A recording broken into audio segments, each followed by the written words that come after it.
It's 1 a.m. in the heart of Los Angeles, California. A rather unusual police operation is underway. In a supermarket car park, the police are surrounding a man's car. The driver has barricaded himself inside after being caught stealing from this shop. Panic-stricken, the man doused himself with petrol and is now threatening to blow himself up.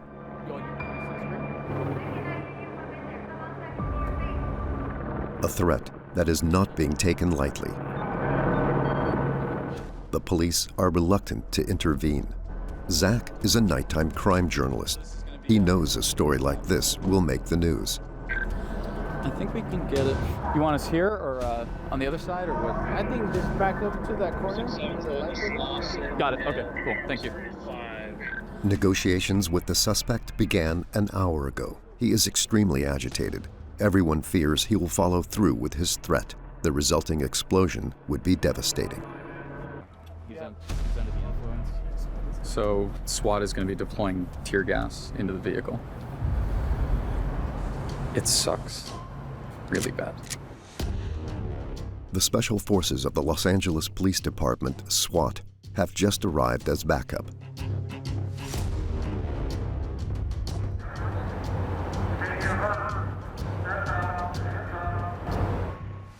The SWAT team deployed several tear gas canisters to force the man out of his vehicle. The police now have him at gunpoint. One false move, and they are ready to intervene. The journalists hold their breath, but suddenly, the maniac makes a gesture towards the police officers. After 4 hours of negotiating, he gives himself up.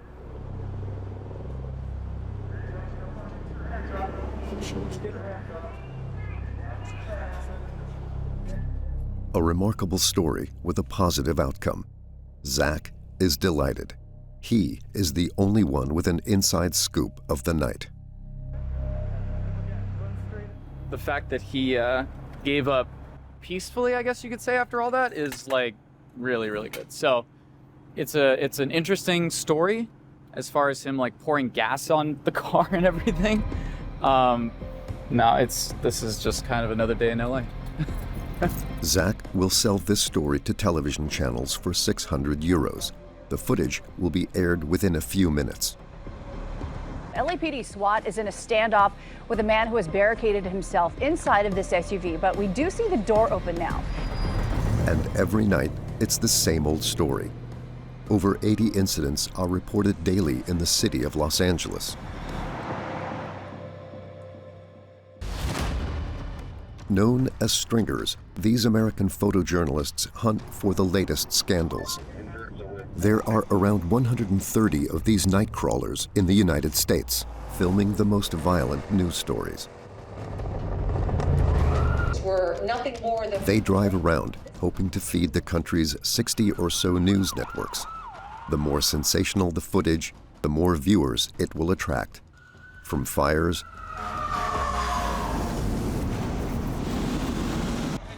to car accidents to homicides, the journalists are on the lookout for the most horrifying crime scenes.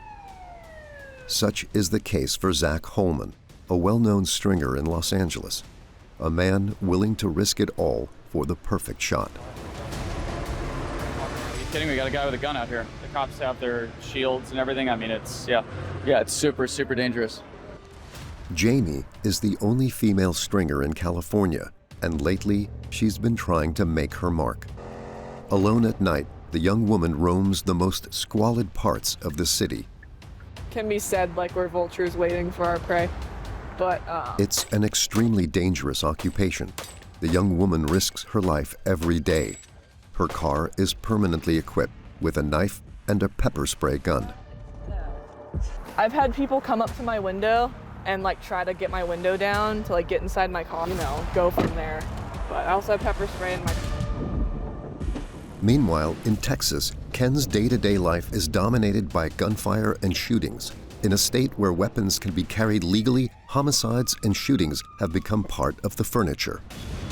what I've been saying for a while. But yeah, it is the wild, wild west too. These stringers have just one thing on their mind: capturing news stories to earn more money. Shit! Fuck! There he goes! Go! Thrill seekers with a thirst for making money, these daredevil journalists live on the edge. For several months, we filmed them in the heart of some of the most dangerous cities in the United States, from San Antonio to LA. This is a deep dive into the eventful nights of America's stringers.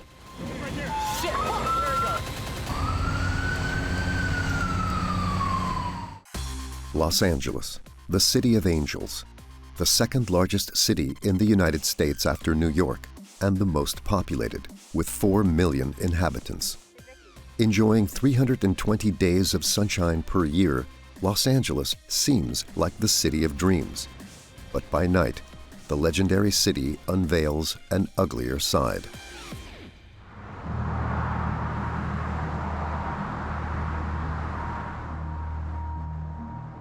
It's 9 o'clock at night.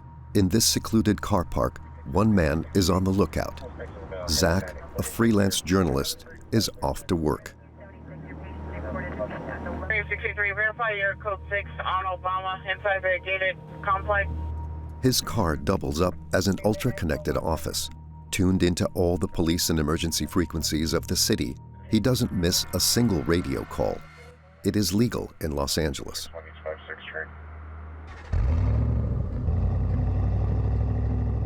Crime paparazzi like Zak work at night, when traffic jams are rare, but most importantly, when TV news reporters aren't working. This man knows how to sniff out a good story, which will be proven tonight. 1232 South Bonnie Bridge. Yeah, two-story. Previous burn. Craftsman with heavy fire. Engine 13 up at smoke. Heavy fire on a previous burn, though. 455's in route. We got a fire. A fire has broken out in a residential area. According to initial reports, considerable resources will be deployed. So we have 2 exposures. 2 exposures. All right, so that means that the fire is so intense that there's 2 buildings near the building that's on fire that are potentially could catch on fire as well. So we're Command 20 fire on the main fire. That would be good. Let's go. At the scene, the fire is quite a sight. This house caught on fire an hour ago for reasons unknown, putting the neighboring houses at risk. Now, 3 other houses have been engulfed by the flames.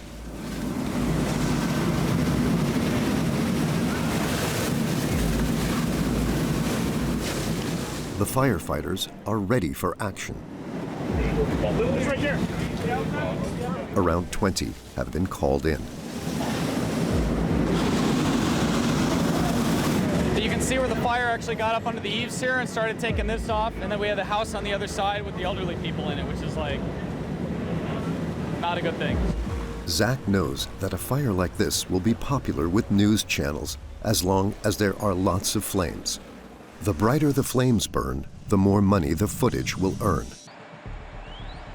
This video from 2014 shows Zak's biggest scoop to date, one of the largest fires of the last 10 years in Los Angeles. 2 7th-floor buildings caught fire. It took a 24-hour struggle to extinguish it. Zak's footage earned him a whopping 7,000 euros.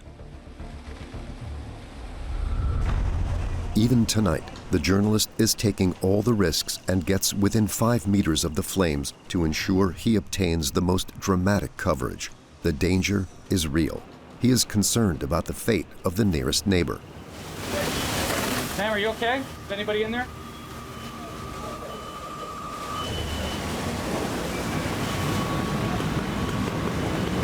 Hey, boss, there's an elderly lady in there. I don't know if you guys have extensions here, but there's an elderly lady inside. Hey, have her get out of there, huh? You got it. Fortunately, the residents of the other houses have been evacuated. There have been no casualties. After half an hour, Zak must now quickly get back to his vehicle. Via its internet connection, he sends the footage to the TV channels as soon as possible. and only minor injuries, smoke inhalation, so all around good deal for me. Despite the risks involved, Zak uploads his footage while driving. He doesn't want to waste a single minute. All right. Rendering and uploading, and then... Every night, the freelance journalist hopes to earn at least 2,000 euros. But to do so, he has to find story after story. The next alert is enough to make even Zak nervous.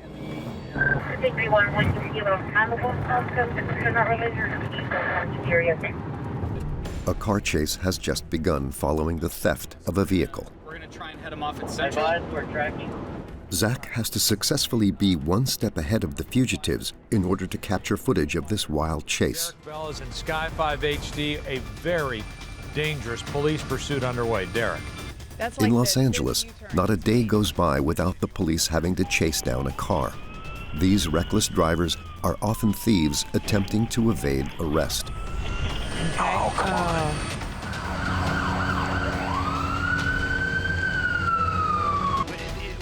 They stop at nothing, speeding down the motorway at close to 200 kilometers per hour. These car chases can go on forever, like this one in 2021. It was impossible for the police officers to catch up with such a vehicle. It wasn't until 13 hours later that the van driver decided to stop on his own accord. 749 car chases were recorded in Los Angeles in 2020, resulting in the death of 40 people.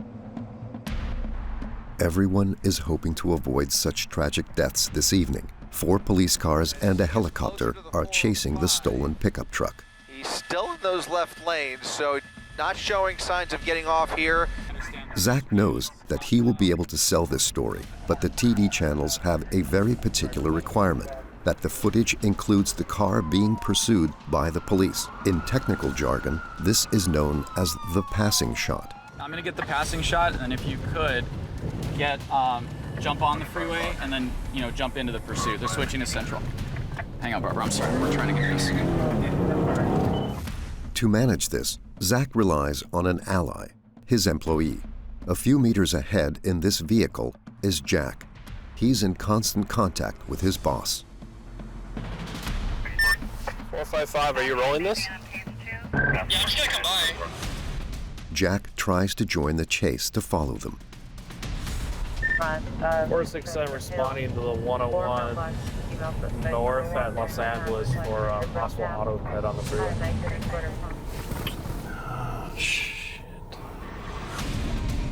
Zak thinks he has passed the thieves by a few meters. However, Shit! Fuck! There he goes! Go! his colleague takes over. Damn it, that was so close, too. It's dangerous for the officers that are dealing with it. It's dangerous for us. But again, we try to keep as much distance as we can, but also you try to get into a position where you're ahead of. So you're trying to think like, oh, where is this guy going to go? What freeways is he going to take? How fast is he going?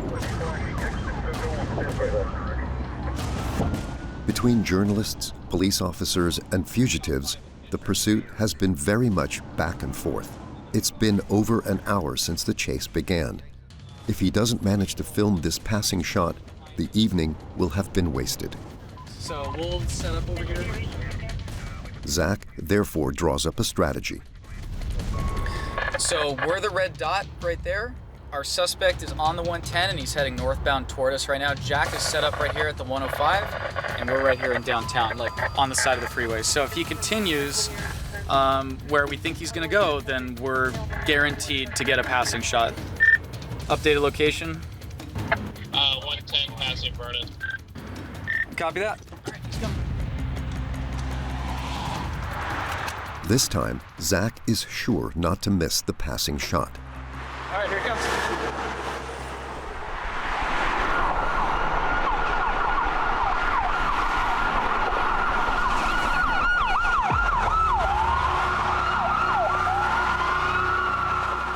Success. Zak has finally managed to get the footage coveted by the news channels. And that is a passing shot, all right? The chase ends 20 minutes later with the arrest of the fugitives in a residential area. 2 men and 1 young woman. It took a 2-hour car chase. They face up to 8 years in prison. A team effort that allows Zak to earn almost 20,000 euros a month. Thanks to his 20 or so employees and their presence in several cities. Their mantra, never give up, and it will pay off.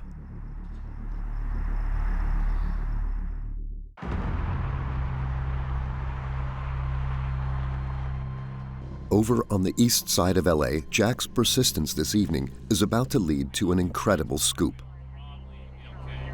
Right now we're going to reports of a person on the freeway at the 101 North at Los Angeles Street. Got struck by a vehicle. It's not really good. The accident happened a few kilometers away on Highway 101, a motorway that runs through Los Angeles from north to south, one of the city's busiest routes both day and night. At the moment, Jack does not have many details about the victim's condition. He is surprisingly the only journalist at the scene. A section of the road is closed, creating a huge traffic jam. It is 4 a.m., the time that traffic usually starts to build up. The police have set up a security perimeter, and for good reason.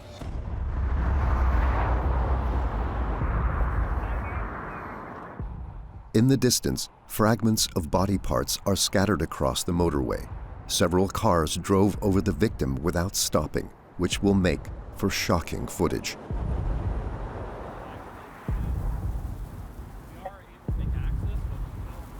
Unfortunately, this is very common in LA. A lot of people like walking on the freeway or crossing over for whatever reason. It is illegal for good reason because it's very, very dangerous. I don't see any other vehicle here, so it might be a possible hit and run or a person stop maybe down the on-ramp, but we don't want to make any assumptions. We're here to get factual information, so that's why we're waiting for CHP.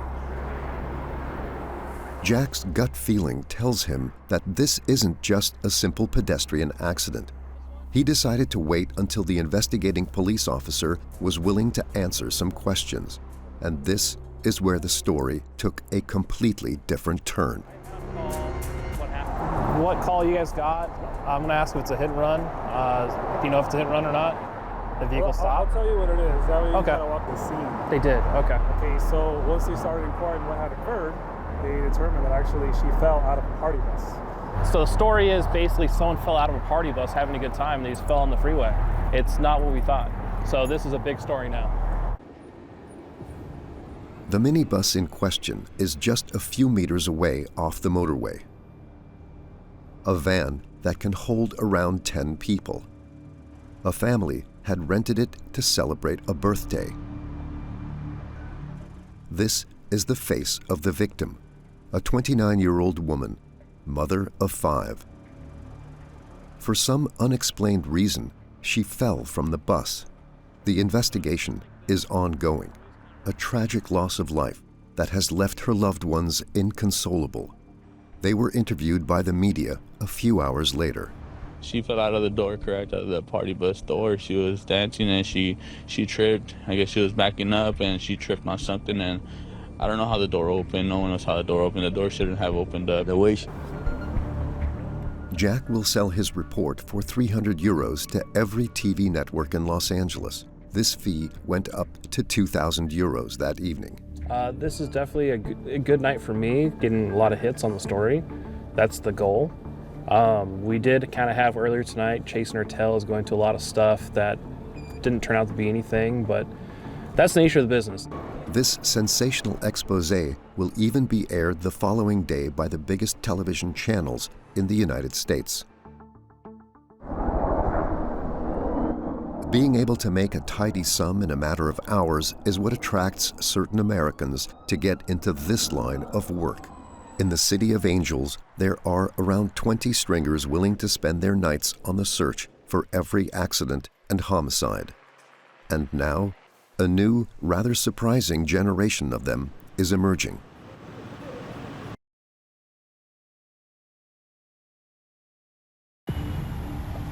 It is 11 o'clock at night on the outskirts of the city. There is just one vehicle at this car park by the side of the motorway. Inside is a young, atypical woman. Meet Jamie, the only nighttime journalist in California. Quest 185, Squad 182, seizure, Phillips Boulevard, Down Avenue.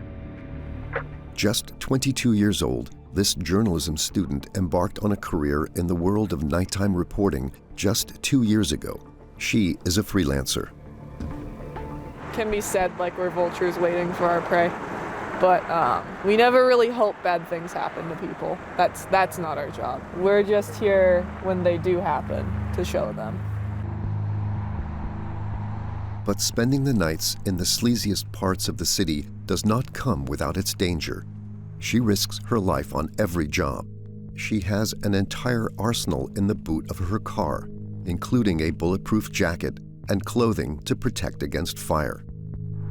It's not really scary because if anything, it makes me feel more safe because I have it on, because it protects all my vital organs. The police and the firefighters expect us to have this equipment with how close they let us get to these incidents. Well, yeah. But to further ensure her safety, Jamie has her knife and pepper spray. I've had people come up to my window and try to get my window down to get inside my car. So having them that close, being able to get them, ultimately I don't want to hurt them, I just want them to get away from me so I can get somewhere else that's safer. Despite the constant danger, Jamie stays up in her car from 8 p.m. until 3 o'clock in the morning at least 4 times a week. Engine and Squad 29, difficulty reading 4636 Kenmore Avenue, Bellbrook. In order not to compete with the other stringers working in the city center, each evening she takes to the suburbs, in quiet neighborhoods where there are fewer big incidents.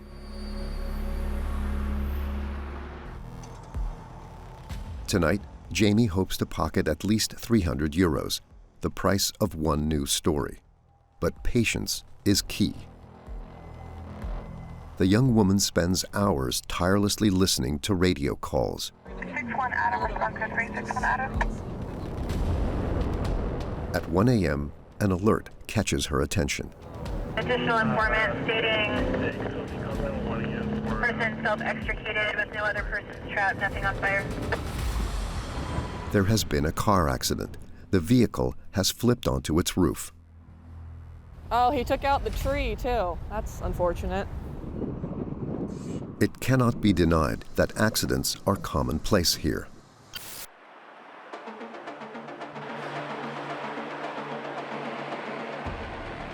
The motorways and city center have become the site of many catastrophic car accidents, from heavy goods vehicles that have lost control to cars smashed to pieces.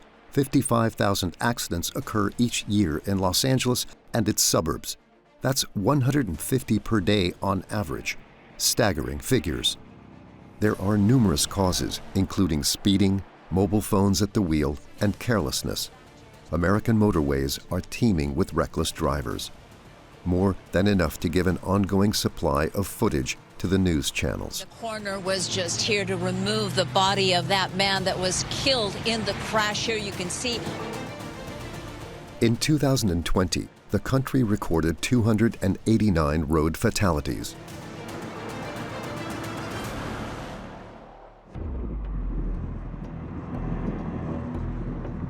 Of course, Jamie does not wish for such tragic deaths, but she knows that in order to interest the media, a car accident must be serious or even fatal.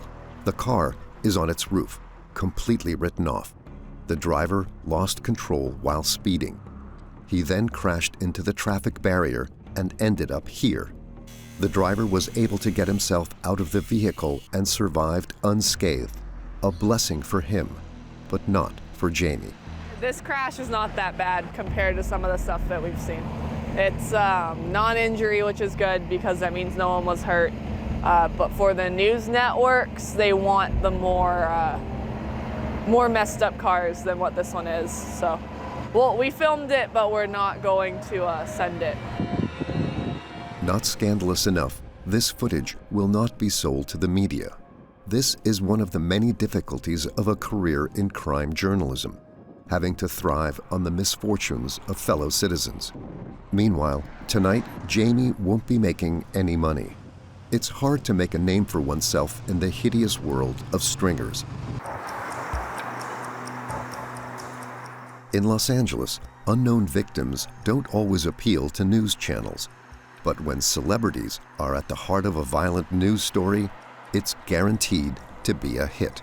And Jack is soon to find this out for himself. I copied, I think, 2 victims down by Beverly Hills and West Hollywood border. It's 3 in the morning. Jack is intrigued by an emergency radio alert.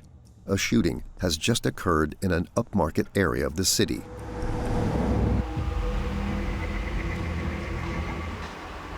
In front of a nightclub, next to this luxury car.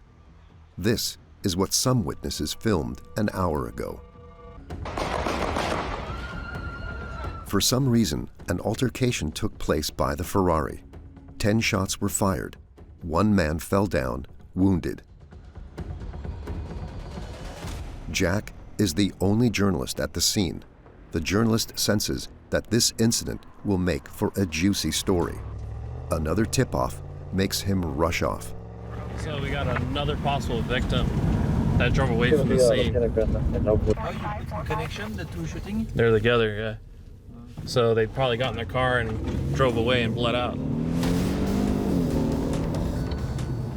Jack has a funny feeling that this victim is connected to the shooting, and he wants to know for certain. One of the city's finest hotels is situated just a few kilometers away. It is very popular with celebrities. Firefighters have been called out here to aid an injured person. It is a very high-end hotel, and they're kind of being real, it might be something good. Does it happen often here?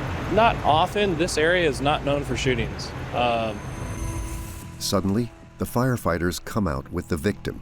The man is alive, just shot and wounded, but prefers to remain anonymous. Jack has a hunch and hurries to tell his boss. Okay, Zach, you there? They transported him, but they had him covered like in towels where you couldn't see anything. He's going to UCLA. Should I go there? Thanks to an informant, Jack has discovered the man's identity.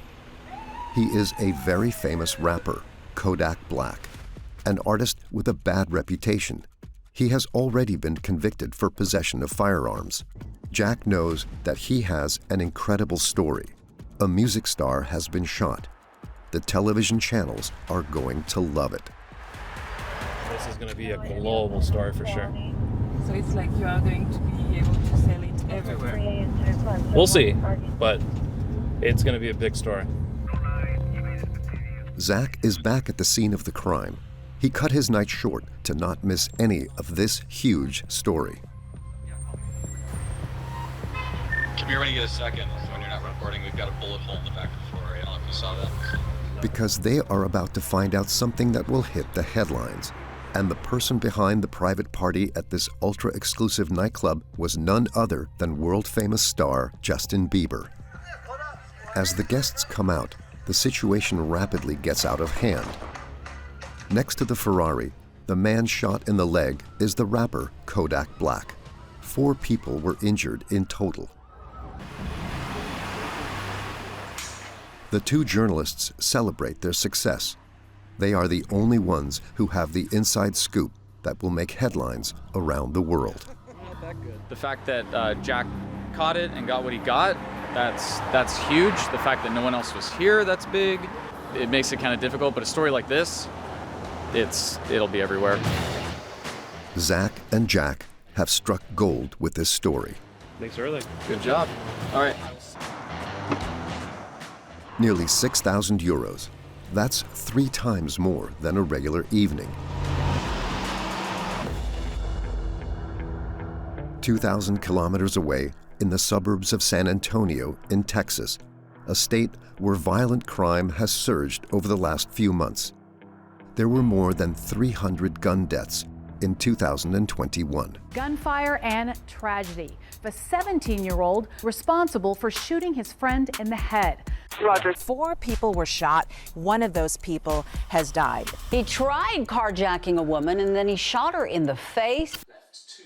The blame lies with the new gun legislation, which allows anyone over the age of 21 to carry a weapon freely without any restrictions. No license needed.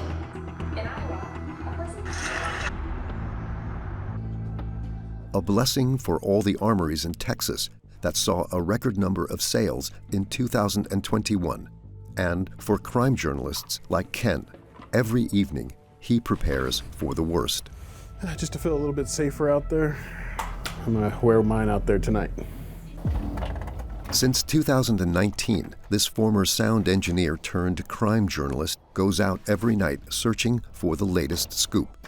He had been driving for 10 minutes when a shooting broke out on the south side of the city.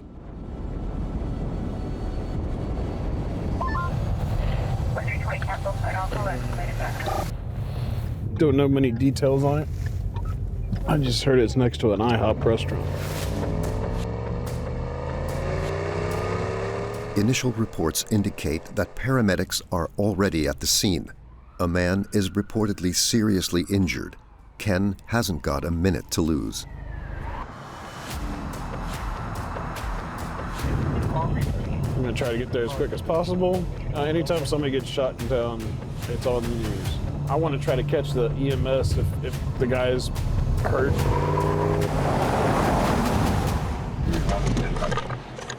In what is usually a quiet district, a shootout took place inside this restaurant. Tensions are high. The victims' relatives are still in shock and are being kept at a distance. About 10 police officers canvass the crime scene and begin their investigation. Ken goes digging for information. A 16-year-old male comes outside. He says to get away from it. He ended up getting shot twice in the buttocks. No suspects. Possibly have a suspect vehicle a few blocks over abandoned. Okay. A 16-year-old on the brink of death, suspects at large, all the right ingredients of a report that will entice the television channels. But to do so, Ken must make sure to film everything. Yeah. Trying to get the ambulance before they take off. Inside, the victim must be rushed to the nearest hospital.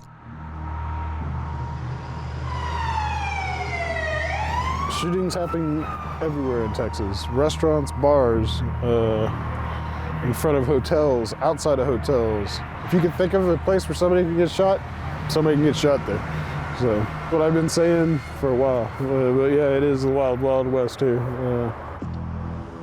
The teenager survived despite his injuries, and the perpetrators of the shooting were arrested a short while later. Ken is only just beginning his nocturnal escapades. Employed by a production company that works for the local news, he makes over 4,000 euros a month. Luckily for him, crime is rife in San Antonio.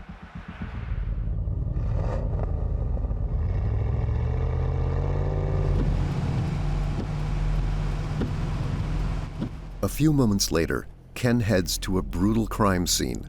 A drug deal gone wrong. One dead, riddled with bullets, and the other seriously injured.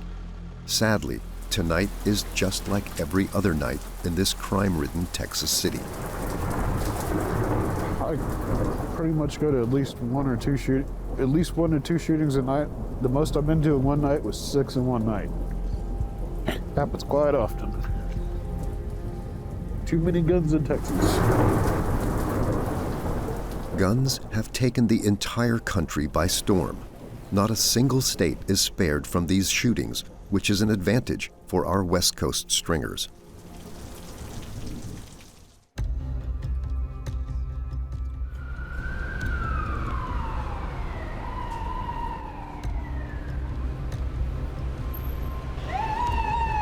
In the city center of Los Angeles, Zak and his employee Jack have been hanging around this building for an hour. Residents called emergency services after hearing gunshots. A man was found in the hallway after having been shot several times.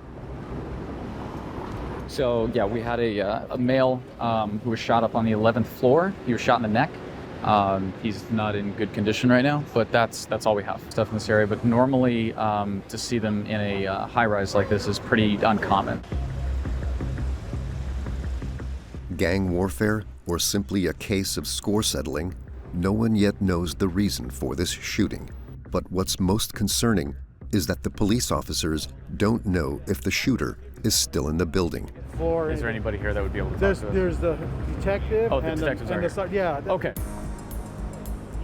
They now must urgently find the potentially dangerous suspect. The officers are pulling out all the stops, pump-action shotguns. In the case, then they're going to have to clear the building and make sure that there aren't any bad guys in there.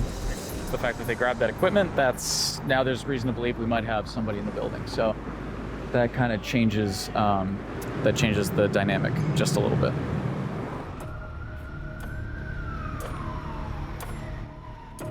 The other concern is for the victim, who is in critical condition. He is a man in his 30s, unknown to the police. His body has been shot at least 3 times. The paramedics are doing everything they can to resuscitate him. The victim is rushed to the hospital. An hour later, the detective leading the investigation delivered some sad news while being interviewed by Zak. Was he visiting? And when the officers arrived, they observed a male black in his 30s that sustained a few gunshot wounds to his upper torso. He was transported to the hospital where he was pronounced this evening. A tragic outcome, but a good start to the evening for our crime paparazzi. The shooter managed to escape. Once we hear back from A dangerous man roaming the streets, another scare, and quite rightly so.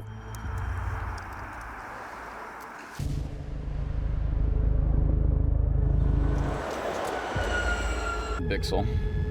20 kilometers away, in a quiet residential area, a manhunt is underway.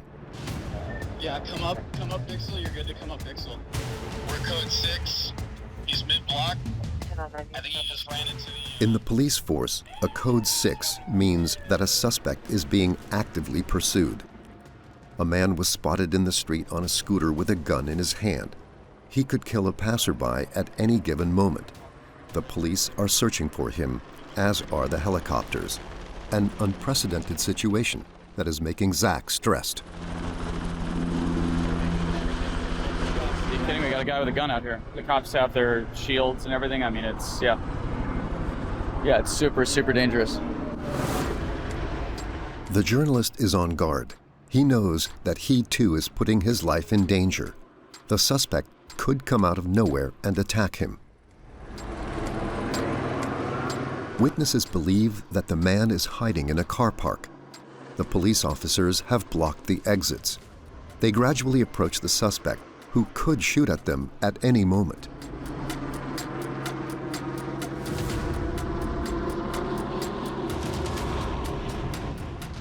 After 30 long minutes, there is a sense of relief.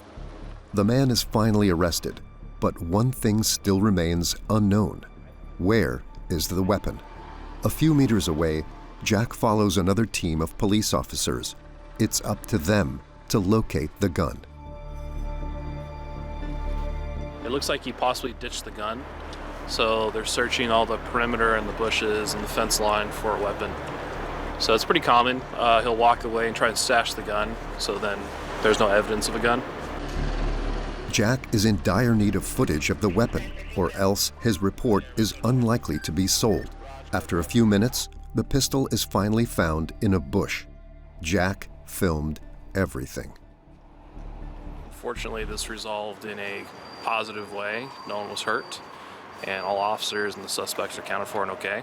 So it looks like right now they're suspectedly transporting because of drug overdose. It's 4 a.m. and the end of a shift for these two. Jack, awesome work tonight. Thank you. Always a pleasure. As always, brother. I will catch you tomorrow. See you guys in the next I'm one. out of here. Tonight, this dynamic duo will pocket over 1,000 euros for these two reports.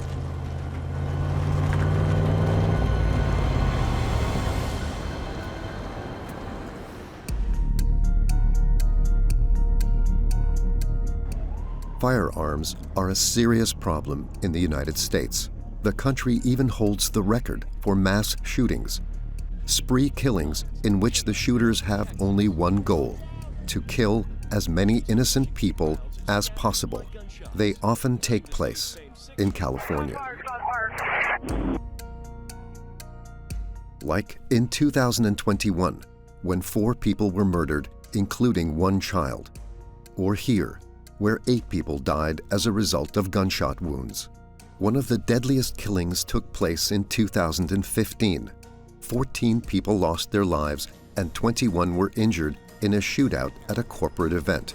In 2018, the government even announced a sad total of 307 mass shootings in less than a year. Incidents like these are traumatizing for every American, including crime journalists like Jamie, the only female stringer in Los Angeles.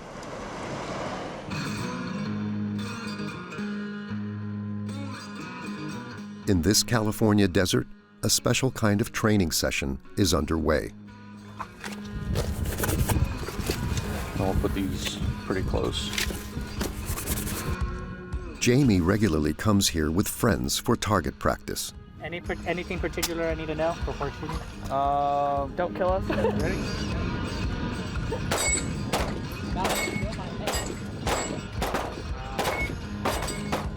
For an hour, she goes through the targets one by one without batting an eyelid. Handling a gun has become a trivial matter.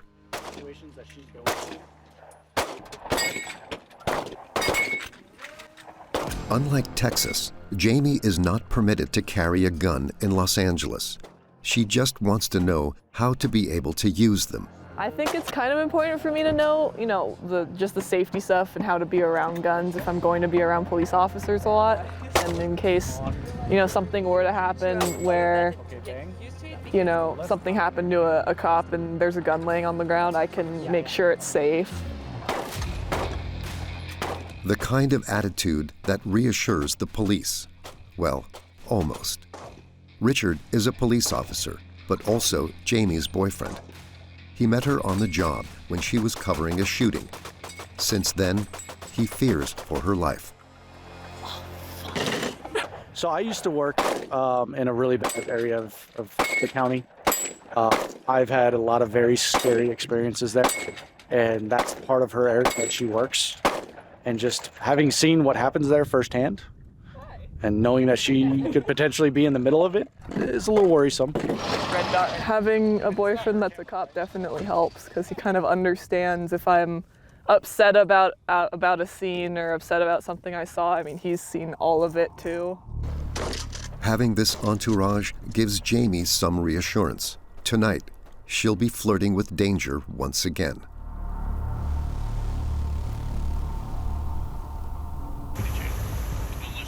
It's 1 a.m. in the Los Angeles suburbs. Women's side, target 275. A woman was threatened in the street by armed individuals. They wanted to steal her phone. The suspects have fled, and the police are after them. Jamie has to catch them quickly. The goal is to get to wherever they're going to be detaining this car and not be staring down the barrel of a deputy pointing a gun at me. 10 minutes later, Jamie spots some police cars blocking the road. Let's go right here. The police managed to stop the suspect's car. The officers order them to get out of the vehicle. Both your hands up. Keep both your hands up, face away. Both your hands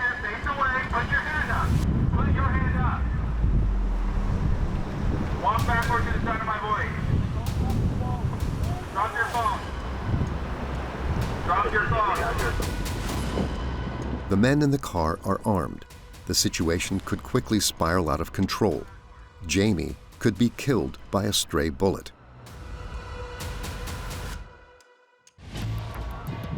They surrender after a few minutes.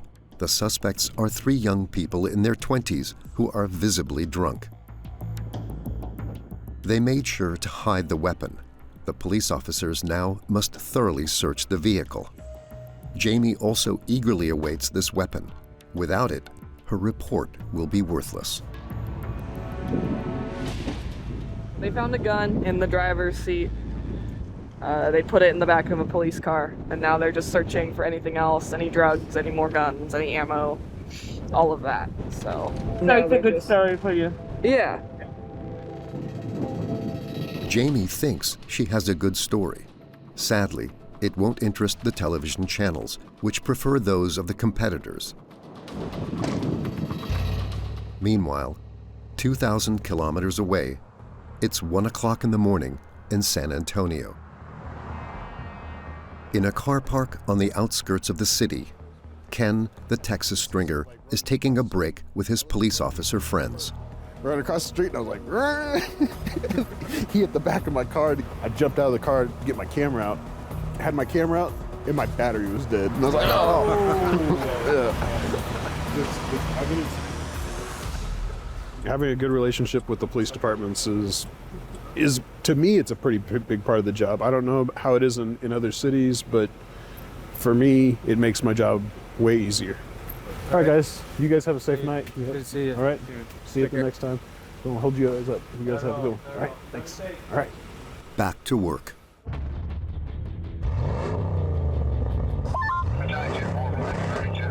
Station 32 received, battalion chief 4. No sooner had Ken taken his seat at the wheel than he heard a radio call come through. The police have been called out to deal with an emergency concerning an accident in the south of the city.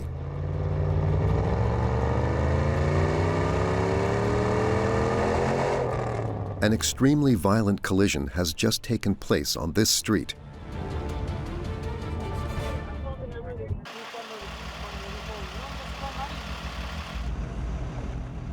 The blame lies with the drunk driver of this black pickup truck. He drove in the opposite direction of the traffic. The white car was unable to avoid it. I don't know what his condition is. We're waiting for further reports once he gets up there. So he was ejected from that truck? Yes. And was it? Sole occupant. And the truck kept going after he was ejected? Right. Oh, wow. Yeah. I guess he got ejected in the street. Oh, okay. And the truck kept going and crashed. Okay. Stop over there. Huh. One only has to take a look at the broken car parts and splatters of blood on the pavement to know this was a violent crash. Sorry? Do you know any ages? Just for the driver, late 50s. I haven't got any information on these guys yet. And there was 2 people in the truck? There was 3 people. I know 2 adults and 1 child. 2 adults and 1 child. So EMS is... Loved ones have just arrived at the scene. The seriously wounded victims are taken to A&E in the city center. Ken has got a good story. Accidents like these have become a common sight in San Antonio. A wrong-way driver crashed, killing a mother of 4 and himself. I've already cut the roof off of that. Like this footage showing a car driving the wrong way on the motorway, resulting in a head-on collision. 3 people died. Well, this is a good story because somebody was ejected from a vehicle. And it was also a wrong-way driver call at the same time. So it was a wrong-way driver, a collision, and an ejection. So kind of 3 in 1 right there. And so that makes it a good story. Yeah, I'm loading it back up. Already got the information from the police officer. And I pretty much filmed everything I needed to get. Got the street signs, got the wreck. Got the ambulance driving off. It's always like that in San Antonio, like a call after another one? Sometimes. When it's busy, it's busy. Sunday nights, it seems like all the bars are doing drink specials on Sunday nights, and that's kind of changed. And the next tip-off is going to give him a hard time.